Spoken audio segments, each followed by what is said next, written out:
그래서 2년 뒤에 클라우드 엔지니어, 클라우드 보안에서 업무를 해보십니다. 사실 1년이면 돼요. 그냥 기초 보안이랑 기초적인 클라우드만 익혀도 클라우드 보안 엔지니어나 클라우드 보안 쪽 관제로 전직이 가능할 겁니다. 왜냐하면 사실 기초 보안도 제대로 된 사람이 거의 없기 때문에 우리가 보통 기초 보안을 리팩토링에서 가르치고 클라우드 보안을 컨솔리 과정에서 가르치거든요. 이거 이전에 지금 리팩토링 수준도 거의 없어요. 넣었는 리팩토링이 정말 뺄 수 없는 기초적인 보안만 넣었습니다. 그런데 이 수준 되는 사람도 거의 없어요. 거기에 그냥 AWS 어소시에이트 자격증 뭐 요 정도 하나쯤 따면은 전직이 됩니다. 실제로 이 정도 된 사람이 거의 없기 때문에 입사하고 난 다음에 컨솔리 들으면서 클라우드 시큐리티를 좀 더 공부해도 충분히 좋은 성과를 얻을 거예요. 보통 이런 타입이 학교 공부 되게 열심히 한 타입인데 컴퓨터 사이언스는 되게 잘 잡혀 있는 경우가 많거든요. 그래서 가르치면 급속도로 클 거예요. 이미 취업을 했으면 충분히 돈 벌면 살 수 있고 평생 무언가 누군가한테 배우면서 크셔야 돼요. 그런 거는 평생 하셔야 됩니다. 경영자들도 경영자 전문 코치를 따로 둬요. 자기 혼자서 크겠다 그런 거 없습니다.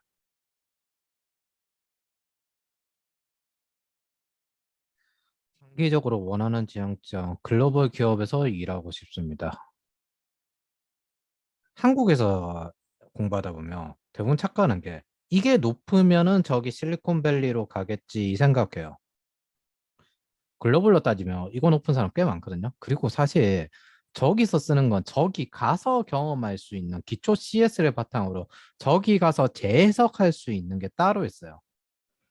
그 전까지는 그냥 개발, 인프라, 보안 별도로 따로따로 하면 됩니다. 영어는 어차피 커뮤니케이션 때문에 당연한 건데 이게 굉장히 뛰어난 경우에는 이게 가능한데 이게 굉장히 뛰어났으면 저한테 안 왔겠죠? 저거는 어릴 때부터 저기에 미쳐 있는 테크니션들이 몇 명 있어요. 목쓴 거는 해커들 그런 타입들이 몇 명 있어요. 근데 사실 실리콘밸리급이라 하더라도 근데 이게 문제가 돼서 못 가는 경우는 없어요. 사실 뭐가 문제가 되냐면은 요게 아니라 한국의 대부분의 일은 비즈니스 매트릭에 노출되지 않아요.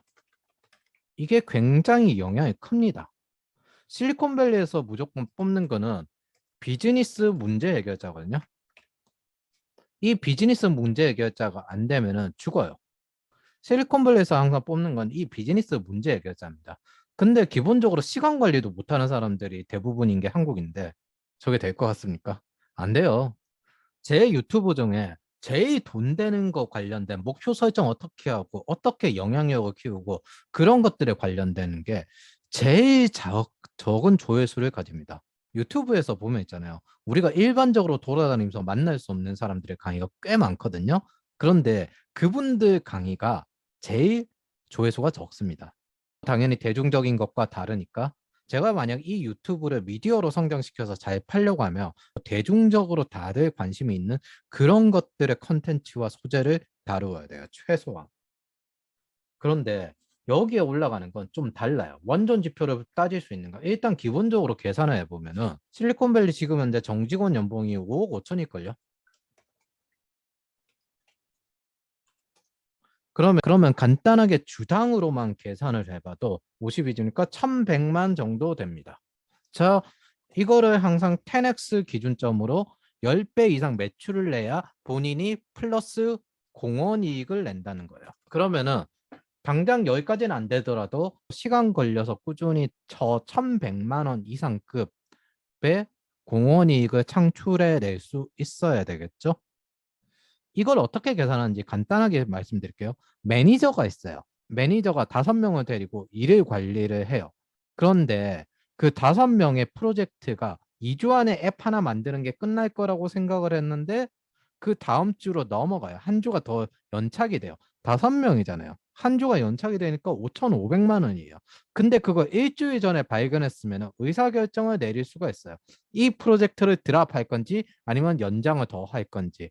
그런데 보니까 일주일 정도 보니까 이게 2주 정도 더 연장될 것 같아. 아, 우리 자원으로 안 된다. 드랍. 이게 기본이에요. 그 다음에 보는 거예요. 네 능력이 부족한 거야. 아니면 이 프로젝트가 과도한 거야.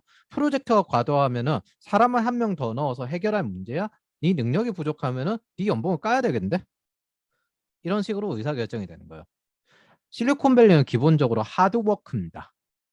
거기서 글로벌이 다른 주로 가면은 하드워크에서 좀 내려가는 거고 그 미국을 벗어나면 더 하드워크에서 내려가는 거예요.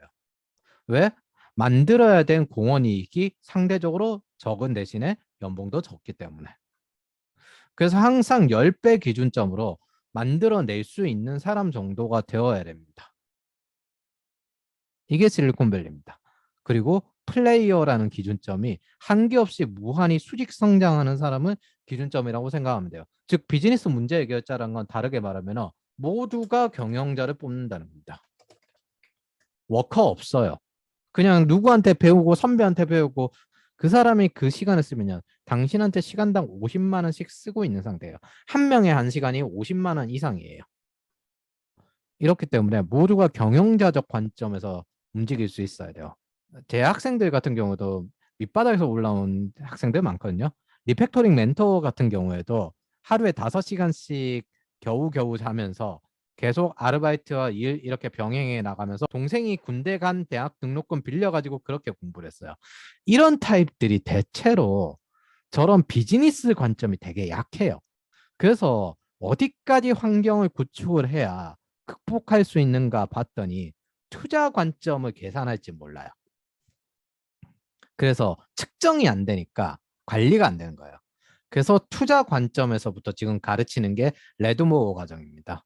사업가형 투자자를 키우는 게 이 과정의 목표이거든요. 이유는 두 가지예요. 첫 번째는 어느 쪽에 있든 회사에서 평생 다닐 수 있고 내가 나와서 내 창업을 하는 게 목적이니까 실리콘밸리 자체가 창업하러 가는 곳이에요. 두 번째 같은 경우에는 글로벌 기업은 모두가 경영자인데 이건 한국 지사도 마찬가지입니다. 그렇기 때문에 앞으로 지금 당장 한국은 아니다 하더라도 장기적으로는 비즈니스 매트릭에 노출되는 한국 경영 시스템이 기본적으로 세팅이 될 겁니다. 즉 신입 취업할 때 비즈니스 매트릭을 판단할 수 있는 사람들만 취업할 수 있게 되는 거예요. 이런 사람들 키우려고 하는 게 지금 레드모어 과정입니다. 그렇기 때문에 워커가 아니라 플레이어로 살고 싶다고 하시면은 기본적으로 이거 계산할 줄 알아야 돼요.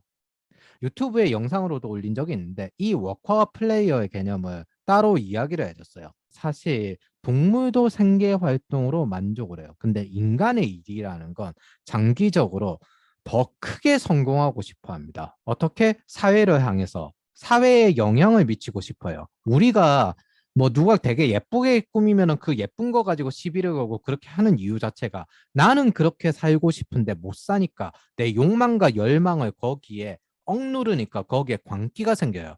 다른 광기가 갑질이나 이런 것들이에요. 그래서 개인과 팀, 회사, 사회, 국가, 인류, 우주 이렇게 장기적으로 더 큰 영향력을 키우고 싶어 합니다. 이 영향력을 향해서 나아가는 게 플레이어예요.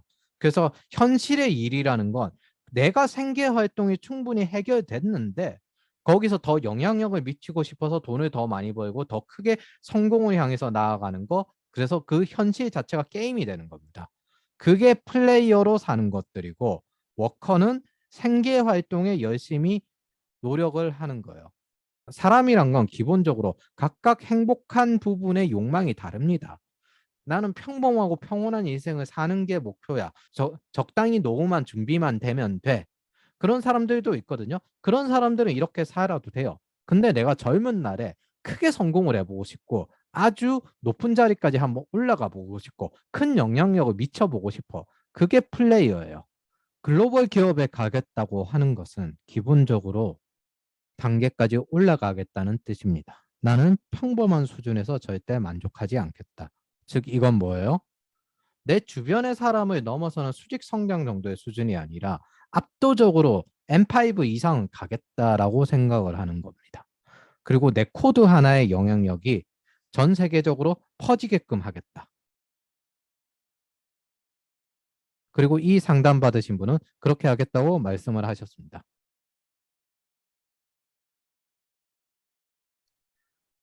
마지막으로 제가 드릴 말씀이 있는데 리팩토링 멘토 같은 경우는 처음에 자소서를 적을 때 자기 사정이 굉장히 어렵다는 걸 수례를 했습니다. 실제로 굉장히 어려웠고요. 실제로 아들 둘이서 가게를 꾸릴 정도로 굉장히 어려웠고요. 그러면서 대학까지 졸업을 했습니다. 이 비슷한 사례들 꽤 많아요.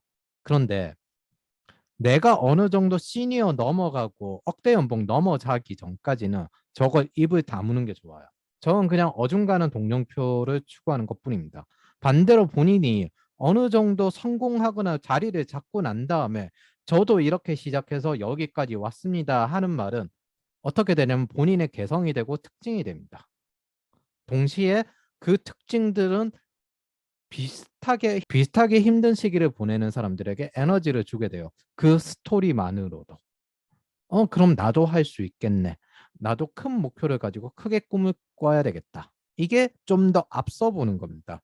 보통 가난하게 올라온 사람들 자체가 눈앞의 이 문제를 해결하기 바쁘다 보니까 취업 이후에 어떻게 할지, 이직하고 난 다음 그 다음 단계를 뭘 할지 이런 식으로 차를 운전하는 것 치면 300m 앞을 보지 못해요. 바로 즉시 눈앞에 일어나는 일 대응하기가 바빠요. 이건 어릴 때부터 습관이에요. 그런데 당신이 이걸 성공을 하면은 그때부터 스토리가 굉장히 좋게 나옵니다. 당신이 이걸 어느 정도 시니어 정도 자리만 잡아도 굉장히 괜찮은 스토리로 나옵니다.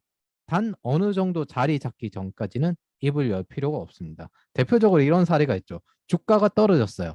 나는 아우슈비츠에서 3년을 보냈어. 주가가 떨어지는 게 큰 문제인가? 주가가 떨어지는 거 가지고 내가 흥분할 것 같은가? 여기서 말씀드릴 거는 20대 때나 혹은 30대 초반까지 우리는 어떤 인생관을 만들어 놔야 돼요. 그게 역경을 이겨나간 20대, 30대 초반의 스토리, 자기소개서가 나오게 되거든요. 레지스트리에 하나하나 집어넣게 되면은 OS 베타 버전이 계속 발전해요. 그렇게 돼서 그 운영 체제가 우리의 가치관과 세계관이 됩니다. 그리고 그걸 바탕으로 그거보다 더한 문제를 해결할 수 있고, 그거보다 약한 문제는 뭐 예전에 이거보다 더 심했는데 내가 예전에 아우슈비츠에서 3년을 버텼는데 주가가 떨어지는 게 문제야? 나는 애초에 준비를 해놨어.